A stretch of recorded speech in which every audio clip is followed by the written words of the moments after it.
नमस्कार मु सत्य चलतु नजर पकेबा आज सकाळ केतोटी गुरुत्वपूर्ण खबर उपरे भिडियोटी शेष पर्यंत देखा मोर अनुरोध। चलित वर्ष राज्य में कम शीत अनुभव हो पारे। सुंदरगढ़, झारसुगुड़ा, बरगढ़, बलांगीर, नुआपड़ा, नवरंगपुर, कोरापुट और मालकानगिरी में रातिर तापमात्रा स्वाभाविक ठारू अधिक रहिबो। बाकी अंचल में भी रातिर तापमात्रा विशेष खसबनी। भारतीय पाणीपाग विभाग आईएमडी एभली पूर्वानुमान करिछि। परवर्ती खबर मैट्रिक मूल्यांकन में स्वच्छता बजाय रखा और त्रुटि शून्य करने उपरे माध्यमिक शिक्षा परिषद बोर्ड कर्तृपक्ष गुरुत्व देइछंती।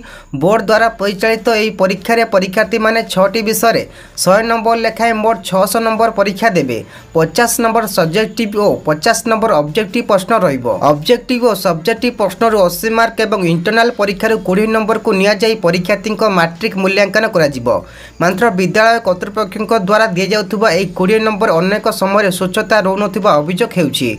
एथिपाई राज्यर 30 जिलार अभिज्ञ शिक्षक मानक तालीम प्रदान करा जाउछि। बोर्ड पक्षरु 4 दिन में 390 जन अभिज्ञ शिक्षक को मास्टर ट्रेनर भाव में इंटरनल परीक्षा मूल्यांकन प्रक्रिया संपर्क में तालीम प्रदान करा जाउछि। मास्टर ट्रेनर भाव में प्रति जिलूर 13 जन शिक्षक को चयन करा जाउथबा नै खबर मिलिছে। परवर्ती खबर विधायकଙ୍କର दरमा और पूर्व विधायक मानकर पेंशन वृद्धि नै कमिटी गठन करा जायछि। एने बाचस्पति घोषणा करिसंती। दरमा और पेंशन वृद्धि नै कमिटी रिपोर्ट प्रदान करिवे। विधायक मानक दरमा पूर्वतन विधायक मानक पेंशन वृद्धि नै गृह रे दाबी उठितिला। विरोधी दलर मुख्य प्रमिला मल्लिक कहिथिले जे बजारर दरमा केते स्वास्थ्य खर्च केते होछि अनुभव करि पारुथिबे, तेनु पूर्वतन विधायक मानकर पेंशन वृद्धि करा जाय बोली से कहिथिले। परवर्ती खबर ओडिशा खाद्य अधिकार अभियान पक्षरु मंत्री को चिट्ठी। मागणा राशन ने सामिल कर डाली तेल। साधारण तथा अधिक पछुआ वर्गर जनतांकर हित पाई केंद्र सरकार पक्षरु अनेक योजना कार्यकारी करा जाउछि। सेति मध्यरु राशन कार्ड हेउछि प्रमुख योजना। यह द्वारा जातीय खाद्य सुरक्षा आईन अनुसार गरीब लोकों को मागणा राशन सामग्री जोगाई आसुचंती सरकार। एही कार्ड हिताधिकारी केवल राशन सामग्री नुहे बरं आहुरी अनेक सुविधा जोगाउछंती। यारे मध्यरे दरमा वृद्धि को दृष्टि रखी डाली और तेल को मध्य मागणा राशन तालिका रे अंतर्भुक्त करबा पई मंत्री को चिट्ठी लिखिचंती ओडिशा खाद्य अधिकार अभियान। परवर्ती खबर ओडिशार 8टी नुआ रेल प्रकल्प को अनुमोदन करिछि केंद्र कैबिनेट। एथिपाई 73,723 कोटी टंका मंजूर होईछि। प्रस्तावित रायगड़ा रेल मंडल को मंजूर करा जायछि। रेल मंडल कार्यालय निर्माण 107 कोटी टंकार टेंडर आह्वान करा जायछि। पूर्व तट रेलपथ मध्य पूर्वपरि 3टी रेल मंडल रहिबो। अमृत स्टेशन योजना रे ओडिशा रे 59टी स्टेशन को पुनर्विकास करा जाउछि। यह राज्यर अर्थनैतिक विकास सहायक हेबो बोली कही प्रधानमंत्री को कृतज्ञ जणाइछंती रेल मंत्री अश्विनी वैष्णव। परवर्ती खबर राज्यर 30 जिले में 2,30,403 षंड अछंती। आ षंड वंशवृद्धि पाई कृत्रिम प्रजनन करी 90% उन्नत मानर गाई बाछुरी जन्म करा जाउछि। तेबे राज्य में गत प्राणी गणना अनुसार 2,63,850 षंड थिले, जहाँकि एबे तुलन में 33,000 कम बोली से सूचना देइछंती। कांग्रेस विधायक तारा प्रसाद पाहिनीकर प्रश्न में मंत्री सूचना देइछंती। परवर्ती खबर टंका न दे परिले आपण लाइन काटुछंती हेले विद्युत वितरण कंपनी उपरे 6,000 कोटी टंका बाकी। विधानसभा रे तथ्य रखिले उपमुख्यमंत्री। सत्यवादी विधायक ओम प्रकाश मिश्र प्रश्न उत्तर दे शक्ति मंत्री तथा उपमुख्यमंत्री कहिसंती जे राज्य रे 4 विद्युत कंपनी उपरे मोट 6,587 कोटी टंकार बाकी पड़िछि। परवर्ती खबर राज्यर 8टी सहरांचल रे 4,605 कुकुर बाध्यकरण करा जायथिबा बेले चलित वर्ष अर्थात एही 10 मास रे 2,43,565 जन लोकों को कुकुर कामड़ारे शिकार होइचंती। सेपरि गत वर्ष 2,60,000 लोक कुकुर कामड़ारे शिकार होइतिले। कांग्रेस विधायक प्रश्न उत्तर रखिचंती मत्स्य और प्राणी संपद विकास मंत्री गोकुलानंद मल्लिक। परवर्ती खबर ओडिशा लोकसभा आयोग ओपीएससी द्वारा परिचालित सहकारी कार्यालय जत्री एई पद को नहीं आसीची बड़ अपडेट। ओपीएससी तरफ एई पद प्रिलिमिनारी परीक्षा तारीख घोषणा करा जायछि। आसंता 8 तारीख रविवार दिन एई परीक्षा अनुष्ठित हेबो। परवर्ती खबर अधिक अमल पर भी दर आकाश छुआ कुआड़े जाउछि ओडिशा पियाज। विधानसभा मंत्री कहले राज्य में 2023-24 वर्ष पर वार्षिक हाराहारी 3,75,00,000 मेट्रिक टन पियाज आवश्यकता रही बेले राज्य में 4,20,00,000 मेट्रिक टन पियाज उत्पादन होउथिला। हेले ता सत्वे भी एवं बजार में पियाज दर 70 पार करिछि। अन्यपटे विधायक तारा प्रसाद पाहिनीकर प्रश्न उत्तर रखी जोगाड़ मंत्री सूचना देइछंती जे राज्य में पियाज मिशन योजना कार्य କାର୍ଯ୍ୟକାରୀ ହୋଇନାହିଁ। ଏଥିପାଇଁ ରାଜ୍ୟ ରାଜकोषରୁ ମଧ୍ୟ କୌଣସି ଅର୍ଥ ବରବାଦ କରାଯାଇ ନାହିଁ। ତେବେ ବର୍ତ୍ତମାନ ମହାରାଷ୍ଟ୍ର, କର୍ଣ୍ଣାଟକ ଆଦି ଅଞ୍ଚଳରେ ପୁରୁଣା ପିଆଜ ଗଚ୍ଛିତ ପରିମାଣ ହ୍ରାସ ଆଉ ନୂଆ ପିଆଜ ଅମଳ ବିଳମ୍ବ କାରଣରୁ ଦାମ ବୃଦ୍ଧି ପାଉଥିବାର କୁହାଯାଇଛି। ପରବର୍ତ୍ତୀ ଖବର, ଓଡ଼ିଶା ପ୍ରାର୍ଥୀଙ୍କ ପାଇଁ ସୁପ୍ରିମକୋର୍ଟରେ ନିଯୁକ୍ତି ସୁଯୋଗ। ଦେଶର ସର୍ବୋଚ୍ଚ ନ୍ୟାୟାଳୟରେ ପୂରଣ ହେବ ଶତାଧିକ ପଦ। ଏଥିପାଇଁ ବିଜ୍ଞପ୍ତି ପ୍ରକାଶ ପାଇବା ସହ ଅନଲାଇନରେ ଆବେଦନ ପ୍ରକ୍ରିୟା ଆରମ୍ଭ ହୋଇଛି। ଡିସେମ୍ବର 4ରୁ ଏଥିପାଇଁ ଆବେଦନ ପ୍ରକ୍ରିୟା ଆରମ୍ଭ ହୋଇଥିବା ବେଳେ ଆସନ୍ତା 25 ତାରିଖ ସମାପ୍ତ ହେବ। ଏଥିପାଇଁ 31ଟି କୋର୍ଟ ମାଷ୍ଟର, 33ଟି ସିନିୟର ବ୍ୟକ୍ତିଙ୍କ ସହାୟକ ଓ 83ଟି ବ୍ୟକ୍ତିଗତ ସହାୟକ ପଦବୀ ପୂରଣ ହେବ। ପରବର୍ତ୍ତୀ ଖବର, ସୋସିଆଲ ମିଡିଆରେ 148 ସାମଗ୍ରୀ ଉପରେ ଜିଏସଟି ବୃଦ୍ଧି ନିଷ୍ପତ୍ତିକୁ ନେଇ ସମାଲୋଚନା କରିବା ପରେ କ୍ୟାବିନେଟରୁ ଆସିଲା ସରକାରଙ୍କ ସ୍ପଷ୍ଟୀକରଣ। ତମ୍ବାଖୁ, କପଡ଼ା, ଘଡ଼ି, ସିଗାରେଟ୍, କୋଲ୍ଡଡ୍ରିଙ୍କ୍ସ ସହ ପରି 148 ସାମଗ୍ରୀ ଉପରେ ଜିଏସଟି କାଉନସିଲ ତରଫରୁ ଗଠିତ ମନ୍ତ୍ରୀ ସମୂହ ଜିଏସଟି ବୃଦ୍ଧି ପାଇଁ ନିଷ୍ପତ୍ତି ନେଇଥିବା ନେଇ ଖବର ଆସିଥିଲା। ତେବେ ଏହା ବିରୁଦ୍ଧରେ ଆଲୋଚନା ସମାଲୋଚନା ପରେ ସରକାରଙ୍କ ତରଫରୁ ସ୍ପଷ୍ଟୀକରଣ ଦିଆଯାଇଛି। ମନ୍ତ୍ରୀମାନେ କେବଳ ସେମାନଙ୍କ ସୁପାରିଶ ଉପସ୍ଥାପନ କରିପାରିବେ।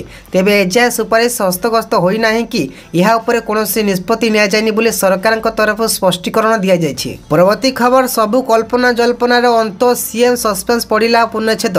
ମହାରାଷ୍ଟ୍ର ନୂଆ ମୁଖ୍ୟମନ୍ତ୍ରୀ ହେବେ ଦେବେନ୍ଦ୍ର ଫଡନାଭିସ୍। କୋର କମିଟି ବୈଠକରେ ଫଡନାଭିସ୍ଙ୍କ ନାଁ ମୋହର ବାଜିଥିବା ଜଣାପଡ଼ିଛି। ଏନେଇ ନୂଆ ସରକାର ଶପଥ ନେବାକୁ ସଜବାଜ ହେଲେଣି। ତେବେ ଆଜି ମୁଖ୍ୟମନ୍ତ୍ରୀ ଭାବେ ଶପଥ ନେବେ ଫଡନାଭିସ୍। ପରବର୍ତ୍ତୀ ଖବର, ବିଧାନସଭାରେ ଉଠିଲା ନକଲି ସମ୍ବଲପୁରୀ ଶାଢ଼ୀ ପ୍ରସଙ୍ଗ। ଏହାର ଉତ୍ତର ରଖିଛନ୍ତି ହସ୍ତତନ୍ତ ବୟନଶିଳ୍ପ ମନ୍ତ୍ରୀ ପ୍ରଦୀପ ବଳ ସାମନ୍ତ। ସେ କହିଛନ୍ତି ଏହାର ସବୁ ତଥ୍ୟ ସରକାରଙ୍କ ପାଖରେ ରହିଛି। ନକଲି ସମ୍ବଲପୁରୀ ଶାଢ଼ୀ ବିକ୍ରି କରୁଥିବା ବ୍ୟବସାୟୀଙ୍କ ନାଁରେ ସେ କେସ୍ କରିବା ସହ କୋର୍ଟ ଦ୍ୱାରା ସମ୍ମାନ କରିଛନ୍ତି ସରକାର। ଏହା ସହିତ ରାଜ୍ୟରେ ବର୍ତ୍ତମାନ କୌଣସି ବି ସୂତା କଳ କାର୍ଯ୍ୟକ୍ଷମ ନାହିଁ ବୋଲି ମନ୍ତ୍ରୀ କହିଛନ୍ତି। ପରବର୍ତ୍ତୀ ଖବର, ମହିଳାକୁ ସଶକ୍ତ କରିବାକୁ କେନ୍ଦ୍ର ସରକାର ଦେଉଛନ୍ତି 15,000 ଟଙ୍କା। ପ୍ରଧାନମନ୍ତ୍ରୀ ସିଲେଇ ମେସିନ୍ ଯୋଗାଣ ଯୋଜନାରେ ମହିଳାକୁ ସ୍ୱାବଲମ୍ବୀ କରିବାକୁ 15,000 ଟଙ୍କା ଦିଆଯାଉଛି। ଏଥିରେ ସେମାନଙ୍କୁ ମାଗଣା ତାଲିମ ପ୍ରମାଣପତ୍ର ତଥା ତାଲିମ ପାଇଁ ଦୈନିକ 500 ଟଙ୍କା ଯୋଗାଉଛନ୍ତି ସରକାର।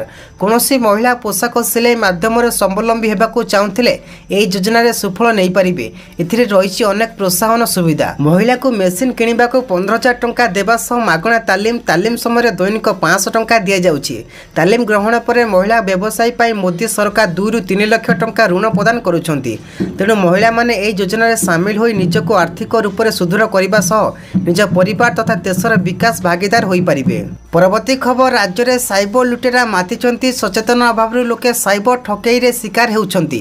ଗତ 3 ବର୍ଷ ମଧ୍ୟରେ ସାଇବର ଲୁଟେରା 125 କୋଟି ଟଙ୍କା ଲୁଟି ନେଇଛନ୍ତି।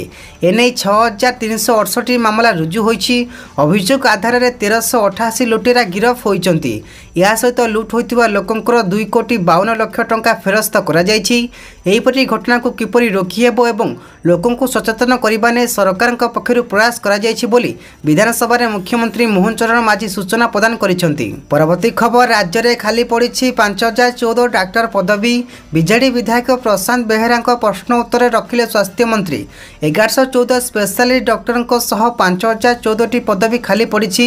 30 ଜିଲ୍ଲାର 375 ସିଏଚ୍ସି କମ୍ୟୁନିଟି ହେଲ୍ଥ ସେଣ୍ଟରରେ ଡାକ୍ତର ନାହାନ୍ତି। ଗଞ୍ଜାମରେ ସର୍ବାଧିକ 450, ମୟୂରଭଞ୍ଜରେ 309, କଟକରେ 271, ଖୋର୍ଦ୍ଧାରେ 12 ଡକ୍ଟର ପଦବୀ ଖାଲି ପଡ଼ିଛି। ସେହିପରି ମୟୂରଭଞ୍ଜ ଏବଂ ଗଞ୍ଜାମରେ ସର୍ବାଧିକ 78 ଲେଖାଏଁ ସ୍ପେଶାଲିଷ୍ଟ ଡକ୍ଟର ପଦବୀ ଖାଲି ରହିଛି।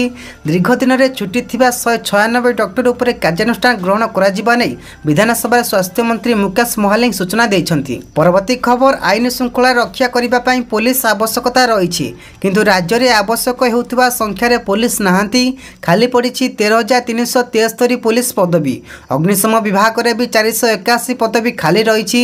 ସେହିପରି 2,416 ହୋମଗାର୍ଡ ପଦବୀ ଓ ଜେଏଲ୍ଏରେ 862 ପଦବୀ ନାହାନ୍ତି କର୍ମଚାରୀ। ପରବର୍ତ୍ତୀ ଖବର, ବିଧାନସଭାରେ ରାଜସ୍ୱ ବିଭାଗ ଖର୍ଚ୍ଚ ଦାବି ଆଲୋଚନା ବେଳେ ରାଜସ୍ୱ ଓ ବିପର୍ଯ୍ୟୟ ପରିଚାଳନା ମନ୍ତ୍ରୀ ସୁରେଶ ପୂଜାରୀ ସୂଚନା। ଯେଉଁମାନେ ସରକାରୀ ଜମିକୁ ଜବରଦଖଲ କରି ବଡ଼ ଅଟ୍ଟାଳିକା କରିଛନ୍ତି, ହାଇକୋର୍ଟ ରିହାତି ଦେଶ ଉଠିବା ପରେ ଚଢ଼ିବ ବୁଲଡୋଜର। ଗରିବ ଲୋକଙ୍କୁ ପଟ୍ଟା ସହିତ ପକ୍କା ଘର ଦିଆଯିବ। ପ୍ରତି ଶନିବାର ଭୂମିହୀନ ଜମି ଦେବା ପାଇଁ ତହସିଲଦାର ଏବଂ ଭିଡିଓଙ୍କର ବୈଠକ ବସିବ। ହିତାଧିକାରୀଙ୍କୁ ପଟ୍ଟା ଏବଂ ଜମି ସହିତ ପକ୍କା ଘର ଯୋଗାଇ ଦେବେ ଭିଡିଓ। ଏ ସରକାର ସମୟରେ ଜଣେ ହେଲେ ବି ଭୂମିହୀନ ରହିବେ ନାହିଁ। 70% ଶିକ୍ଷାନୁଷ୍ଠାନ ନିଜସ୍ୱ ଜମି ନାହିଁ। ଡିସେମ୍ବର 30 ସୁଦ୍ଧା ସବୁ ସ୍କୁଲକୁ ଜମି ଦିଆଯିବ। ସବୁ ତହସିଲ ଅଫିସକୁ ଦୁର୍ନୀତିମୁକ୍ତ କରିବା ପାଇଁ ରେଜିଷ୍ଟ୍ରେସନ ଅଫିସକୁ ସ୍ମାର୍ଟ ସର୍ଭିଲାନ୍ସ ବ୍ୟବସ୍ଥା କରାଯିବ।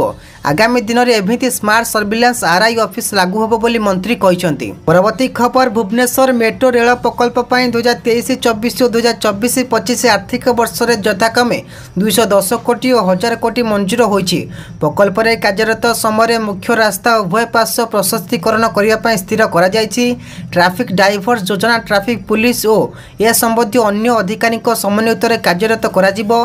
प्रकल्प प्रथम पर्याय निर्माण पर दिल्ली मेट्रो रेल निगम सह परामर्शदाता भाव एक चुक्तिनामा स्वाक्षर करा जायछि। परवर्ती खबर राशन परिवहन गाड़ी रे जीपीएस लगाओ नहले आमे ठिकादार ठारू राशन सामग्री ग्रहण करिबो नाही। राज्य कंट्रोल डीलर संघ एभली निष्पत्ति नेछि।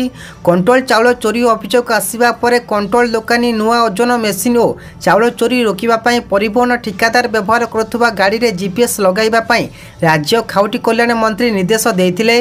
कंट्रोल दुकानी नुआ ओजन मेसिन व्यवहार करने आरंभ कर सारी बेले राज्य चाउल परिवहन व्यवहार होउथिबा गाड़ी रे जीपीएस व्यवहार आरंभ होई नाही। तेणु आसंता मासरे बंटन हेबाकु थिबा राशन चाउल आ परिवहन ठिकादार ठारू कंट्रोल डीलर माने ग्रहण न करिबा पई निष्पत्ति नेइछंती।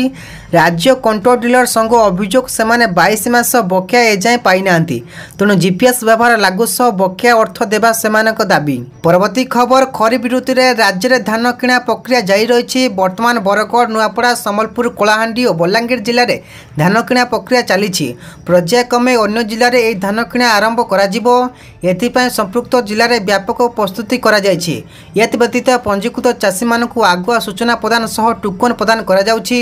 सूचनायोग्य वर्तमान यह 5टी जिले में 803टी मंडी धान किणा चली।